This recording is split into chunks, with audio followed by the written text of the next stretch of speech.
નમસ્કાર દમદાર ખબર સાથે હું આપની સાથે મહેન્દ્ર। સમાચારની શરૂઆત કરીએ ભાવનગરથી। તો ભાવનગર જિલ્લાના તળાજા તાલુકાના એક ગામમાં ભાઈ બહેનના પવિત્ર સંબંધને કલંકિત કરતી કરુણ ઘટના પ્રકાશમાં આવી છે, જે સાંભળીને માનવતા પણ શરમાઈ જાય તેવી ઘટના સામે આવી છે, જ્યાં એક પરિણીત ભાઈએ પોતાની જ નાની સગી બહેન પર દુષ્કર્મ આચર્યું હોવાનો આક્ષેપ સામે આવ્યો છે।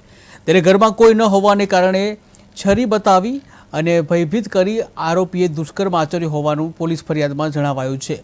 ત્યારે તળાજા પોલીસ સ્ટેશનમાં 27મી તારીખે ફરિયાદ નોંધાતા જ પોલીસે તાત્કાલિક કાર્યવાહી કરી છે, જે આરોપીની ધરપકડ કરવામાં આવી છે। ત્યારે આરોપી ભાઈને જે 28મી તારીખે જેલ હવાલે કરવામાં આવ્યો હતો। સમગ્ર ઘટના સામે આવતા જ વિસ્તારમાં ચકચાર મચી ગઈ હતી અને સમાજમાં પણ ભયનો માહોલ જોવા મળ્યો।